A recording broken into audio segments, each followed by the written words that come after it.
Okay, so I'm going to go in and select the text edit, and I'm going to switch to a different style of text. This is what I was on last time I used this, I guess, so that I can just see my letters better and type in the words that I want to be there, which is Madeira. And then I'm going to move it over, just dragging it with my fingers and kind of try and position it. You can make it bigger and smaller by pinching and zooming with your fingers. And then I'm going to try a couple different styles of text just to see what I think might look good there. And I actually like this one, I think. So now I'm just going to kind of play around with a little bit and try and get it positioned in a place that I think would look cool, having the tops of it kind of fading off into the clouds and being at kind of the right angle, I guess, to fit in with the horizon, which is just a little bit crooked. So I'm kind of trying to get it at the right angle, essentially.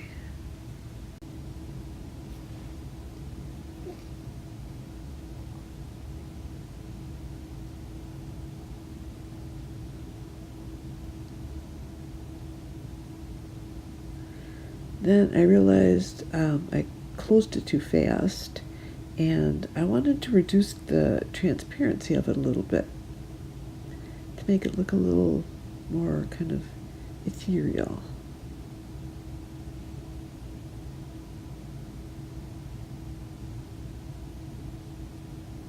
Okay, I think that looks good.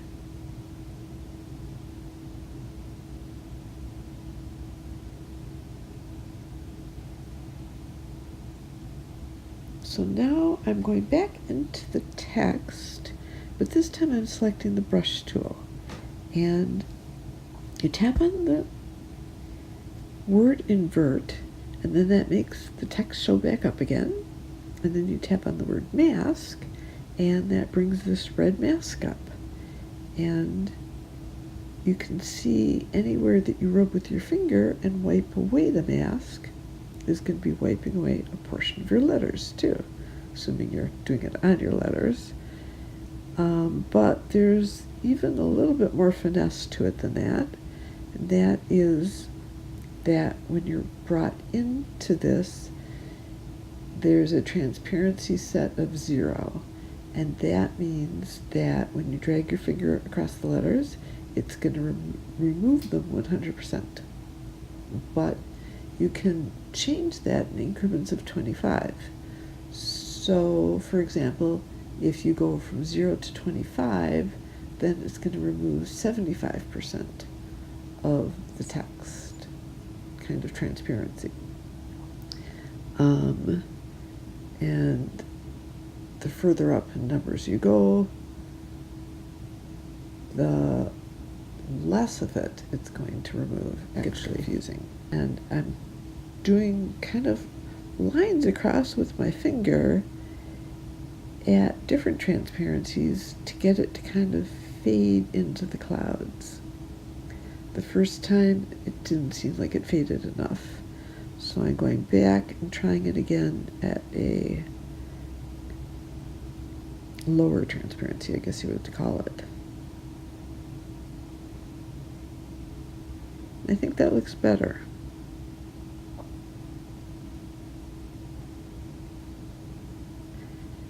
So now I am using the brush tool to kind of go and lighten up the edges of the tops of the letters and try and get them to blend in with the clouds a little bit more. So I'm first using Dodge and Burn to lighten things, and after I lighten it, then I'm going in and darkening it. Sometimes that works really great. This time it didn't. It basically just undid what I did and was kind of useless.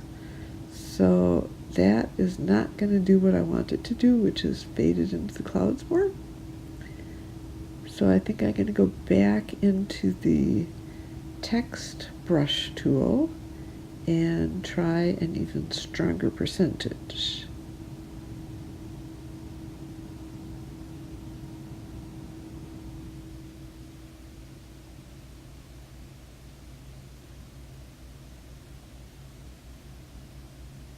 Much better.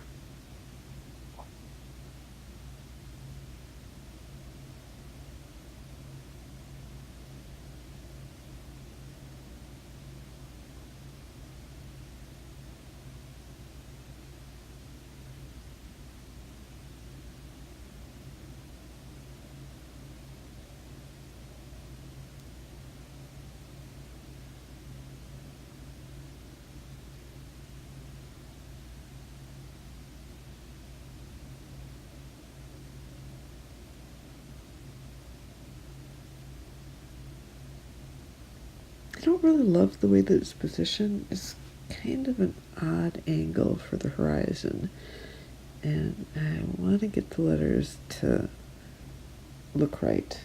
I don't know. It seems like I'm messing around with this a lot, but it's not looking right to me. And it seems like when I'm tilting it a little bit, it's kind of over adjusting.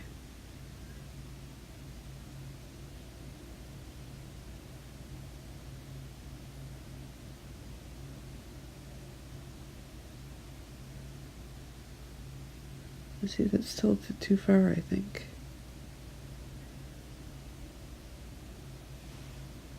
I like the way the letters are fading in, but I don't like the sizing or the tilt of it, basically. Just something looks weird about it.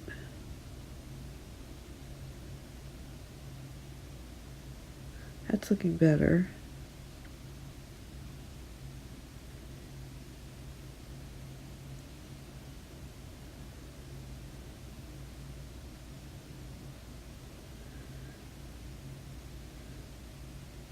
Now I'm just kind of perfecting the edge of the cloud because I moved it to make it look right.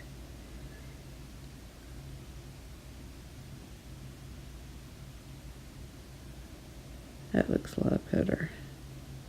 But I feel like too much of the letter is gone now, especially like on the E. You can't really see enough of it to see that it's an E, so now I'm going to try moving it again to have a little bit more of the letter showing so that you can read the word.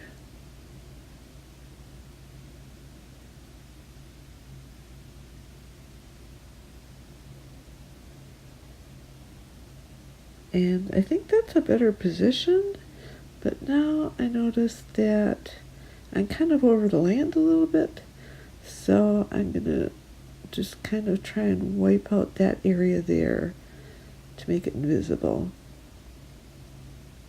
Otherwise, I don't know, I think it looks kind of weird.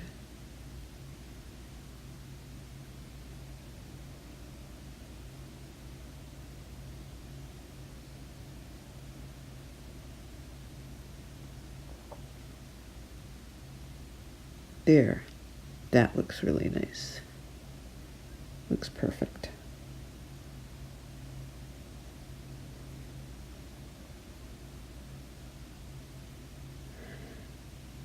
So the last thing I'm going to do is add a little bit of vignette.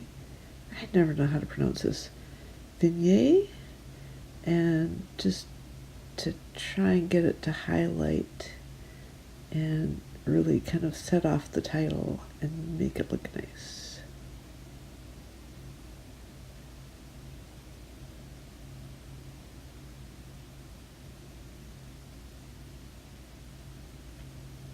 Snapseed's tool is pretty cool because you can adjust the brightness or darkness of the inner circle and the outer circle, and for whatever reason I just feel like I can get way better effects using their tool than I can with really any other photo editor that I have.